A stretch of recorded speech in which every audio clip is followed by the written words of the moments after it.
Paltrocast. Hey, Damon, how's it going there? I'm good. What's happening? Thank you for taking the time today. Aside from having to talk to jabronis like me, how's your day going so far? My day's really good. I got to take my son to school, which is a dream to be able to take him to school every day. And he had to build gingerbread houses, and I've been doing interviews all day promoting things that I consider my dream.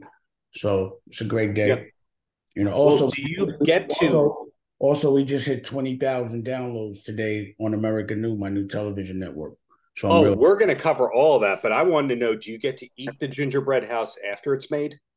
Well, it's in the bag right now, so I guess we'll be able to eat it when he comes home from school when we pick him up.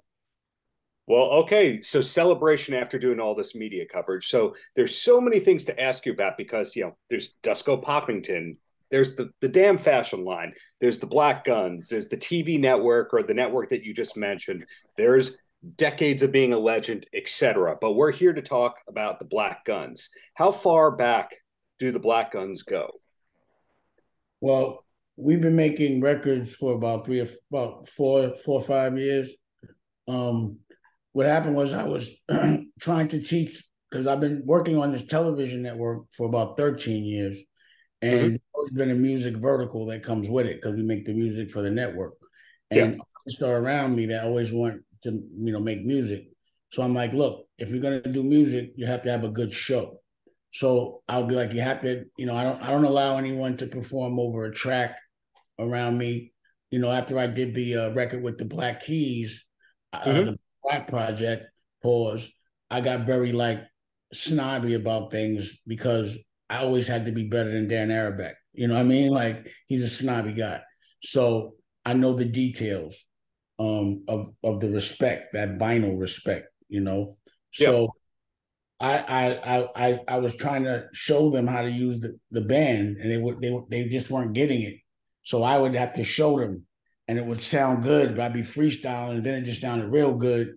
And Tash, who I put his album out, his first album with the London Souls out years ago, and Mm-hmm. I consider him literally the best living, breathing guitar player alive. I don't think anyone's better than him right now. Period. Hmm. Like, have you ever seen Tash play guitar? I've had the pleasure of interviewing Tash when he did his solo record about a year and a half ago. I mean, he nearly died, right? It's amazing what he came back from, that guy. Look, he you might want to go live. He was in, let me tell you, he was in a cab accident, Yeah. right? Me and my girl was at the hospital. I saw his brains. I, Oof. I saw him die. I cried. Like I couldn't believe how strong his family was because they just knew he was going to make it. The Yeah. doctor told us in like layman's terms, he won't be able to wipe his ass for 3 years, right? So at this point, I'm just wanting him to be alive. But I lost like Biggie and Aaliyah, and they all had such potential. And I was like, I was crushed because I was like, the world's never gonna see how ill he was. And he came back 3 months later with Yeah. the band-aid on his head, with the Yeah. blood patch, and he came out of art gallery in it was called Poppington in Chinatown, and it was like my birthday, and he walked in, and I was like, I couldn't believe it. I was Hmm. crying, right? And then he did a show like the next month, and I don't know if you know who Taj Mahal is, the blues singer. Oh, come on, man. You're trying to stump me again. I know the legendary Taj Mahal. Well, Taj Mahal is my OG. That's my Yeah. OG. And and anything I do musically, I play it for him first. So, Really? yeah, if I have access to a Taj Mahal, you think I'm not gonna call the OG? Like when we lost the baby, Raquel and I, Yeah. he arranged for me to have a crib in Hawaii right next to his, and just sang the blues, man, in the moonlight in Hawaii. Can you imagine that? I was able to do that. So either way, Yeah. Taj Mahal, I'm like, he was visiting me at the gallery, and Tash was performing around the corner, and I took him over there, and he blew Taj Mahal away, and that's when I knew he was the best because Taj Mahal is the smartest, most knowledgeable guy about music I know. So Yeah. anyway, right. So when I started to do that with Tash, it's a thing where any second I get to hang out with him, it's almost like he died, and because he died and he's here again, I'm gonna cherish that moment every second. Right. You know, so when he would come around in LA, I'd be like, "Yo, come to the studio," and he would jam out, and then we just started making records. So we have an album called Therapy out right now that you could listen to, and there's like videos, and we did shows, and then COVID hit, and you know we weren't able to be as active, but we were able to go to Kanye's ranch and make all of his records over because I wanted to perform and broadcast it live from Kanye's ranch, but he wanted to run for president. But we got all of that, and you know I reconnected with Freeway because through Freeway's defining moments, you know, he's lost children. Yes. And losing kidneys and all this, and all dialysis, all that. He still is the person that's on tour every day, and he's been fighting for education. He has this thing called the Freedom Thinkers Academy, and we reconnected through the OSG, Off School Grounds, which is hundreds of principals from economically challenged areas. And we were at an OSG summit in Columbia teaching, and he ended up performing, and I ended up on the stage with him, and it was like, oh, roc-a-fella. And, you know, I have a project with Cameron out right now with A-Track called You Wasn't There. But so I've still made creative projects with roc-a-fellas. Roc-a-fella will never die to me. And, you know, and I always consider Freeway a rock star. So I was like, yo, I just started this network. I got American New Studios in Florida, 9 acres. Come out here for 5 days and let's see what we get. We got 10 records. We did the music video, which I directed. We had Daytwan from the Vibe magazine fly out and interview and do the cover shoot. Right. We did all the podcasts. And we designed all the merch. We developed the curriculum, and we did it all in 5 days. And we captured it all. Flew a chef out from Hawaii to make sure we ate right, and made a documentary. And this is a result of it, you know? Yeah. Sorry to interrupt you there, but looking through your YouTube, the recent rant about Vlad with the street therapist and all that, or the doctor therapist. You should go to my television network. You should check all that out. But Vlad's always on my talking shit about me, so I don't know which interview, because I always got to reply to some dumb shit that he said. You know? Yeah, some interviewers are nicer than others, and I'm aiming to be very, very nice and keep the compliments coming. Can I give you another compliment? I'll take that. I like affirmations. I appreciate that. Okay, so the first song I heard from the Black Guns was 365, and that reminded me of good original rock rap. And by that, I mean King of Rock by Run DMC, but also Judgment Night soundtrack, that kind of heavier rock. Were those among your earlier influences, musically speaking? Yeah, I mean, you know, I love The Clash. I love Death, the black group Death. We started doing a documentary, me and Mos Def started doing a doc years ago about that. We never finished it though. And I listen to all kind of music because people think I'm more on the rock and roll tip. You know, just like the Black Rock Project, I've always listened to rock and roll, all types of rock and roll. It's just almost like a hip hop and rock and roll. The beat, that punk rock, it's a lot of similarities to it. Yeah, it was sampling the original beat. If you listen to the early Beastie Boys and Run DMC records, they were literally taking Van Halen and Kiss and the Knack and all that kind of stuff. 100%. And Method Man, a lot of his lyrics came from rock and roll songs that people don't know. You know? So yeah, when one of the times I interviewed Meth, I was wearing a Cheap Trick shirt, and he goes, "Great band," and you go, "Wait, what?" He's a fan of Cheap Trick and all the heavy stuff. Yeah, I mean, just because we love hip hop, that means we love all music. Yeah. And to me, Freeway's always been like a ZZ Top kind of rock star. I always looked at him like that. And the first record I made, Line 'Em Up, was inspired by a Freeway record called Line 'Em Up. Line 'Em Up, shut them down, line them. And he has one that was, and it was like my favorite Freeway record. So a lot of the rock and roll that we're making is inspired by hip hop records, just interpreted in a rock and roll way. Yeah. You know? But then when I talk to the Black Keys, their biggest influence was Wu-Tang. Yeah. So the rock stars' biggest influence are the hip hop stars. And if you talk to a younger white kid today, they don't know anything about rock and roll. It's so cool.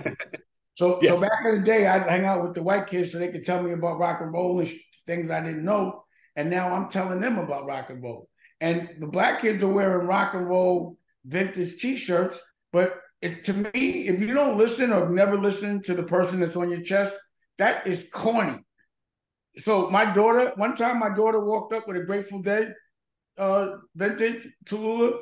Rocky made her listen to Grateful Dead the whole day.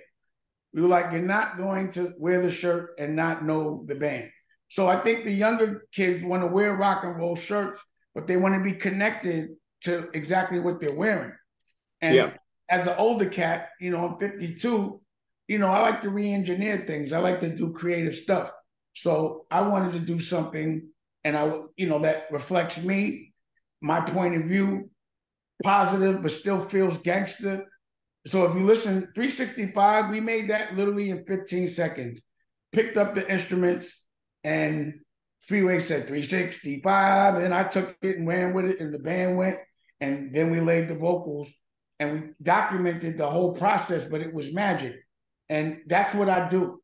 I try to capture moments. Like, I don't like making a beat, and then the artist goes in, writes the lyrics, and then the first time they write the lyric, then they go record it, and that's what gets immortalized. I like to be able to, whatever you feel you say in that moment, you capture it. You might clean it up later, but I want to capture your original thought and energy, and I want it all old school. So we had the mic. I mean, we see the making of the first record. You'll see. So I don't want anyone to ever say we cheated. I just did a project, and that's going to be it with Maya, and I played the guitar the whole time. Not the whole project, just for one song. No looping, none of that.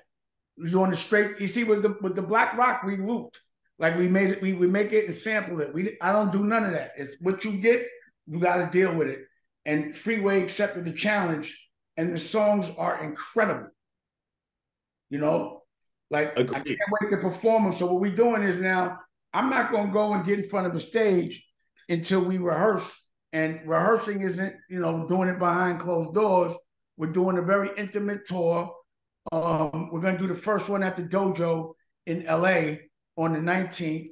Then we were going to do the Cheap Shot, but it's too small in Vegas. So we're going to, what's the name of that, Nikki Licky?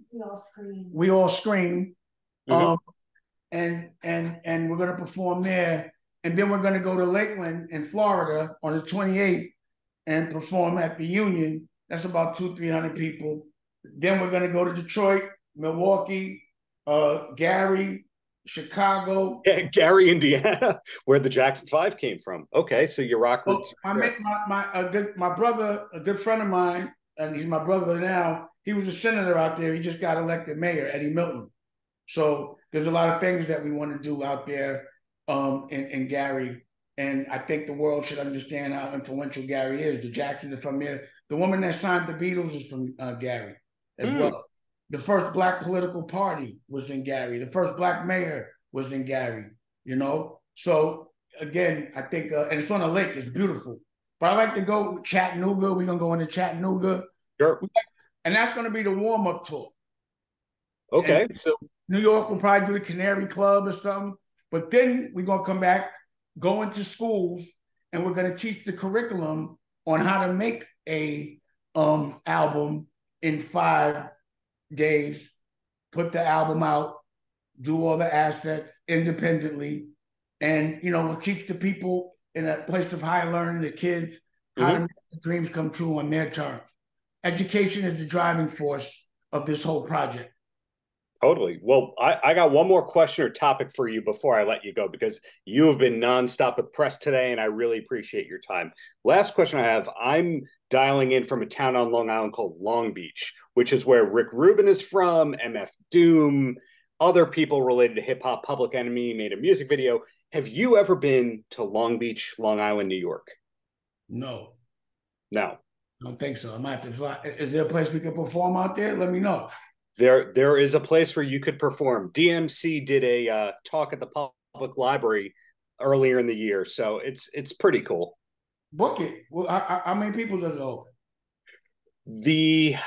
That library just holds about 200 people in that state. I'm on my intimate. I want the rock and roll, and I'm broadcasting it live on American News. So things are different now. I have my own network. So I have my platform to do anything I want creatively and show it to the people. And I'm not sugarcoating anything.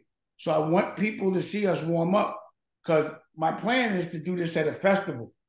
I visualize us doing this in front of 50,000 people in America at one time, and 50,000 people in Australia, Berlin, London. This is going to be an international thing.